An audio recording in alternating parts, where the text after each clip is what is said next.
It really started when we moved into the apartment. The gentleman who had lived there before us had told us, it was like, oh yeah, don't worry about it, but you're gonna get these letters to Santa.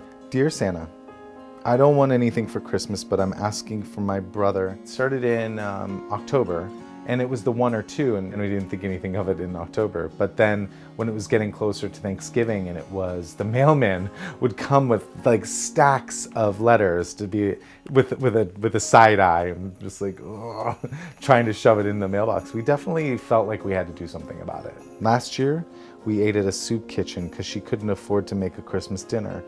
So, can you send at least a turkey? There wasn't a single moment where I knew that I had to activate. It was the collective of reading all of these letters over and over again. We threw a 1960s holiday party. It was a fantastic party, but organically people had started to see the letters stacked up in the corner of our apartment, and they're like, oh, well, I'll just take one. It was remarkable when we first saw them because, I mean, even on the front you could see Dear Santa, so it just had this magic to it. We had no idea how they got there. That area, back in the 1800s, it was sort of sectioned off, the area between 23rd, 8th, and 9th, into a place called Chelsea Square. That was owned by a guy by the name of Clement Clarke Moore, who famously wrote "'Twas the Night Before Christmas" and All Through the House. And there was thought that when he wrote that poem, people thought that he was Santa and had delivered letters to his estate. Do you know those letters still come into that apartment? I think it's really sweet. I think it's kind of weird that we don't know where they came from or where they get this address. There's so many. When we got our first letter, it was exciting. You know, we were like, oh my gosh, this is real.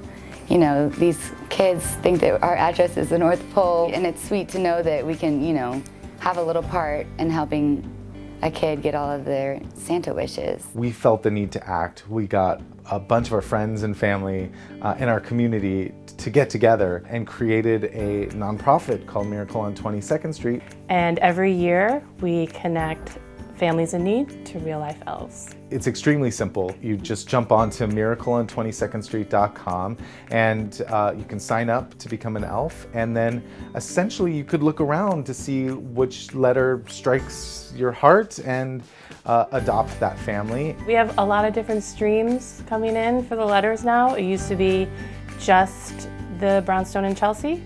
But then we have a big Facebook group where they can sign up on our site, so they submit their letters, they upload them. So we are fulfilling letters throughout the United States.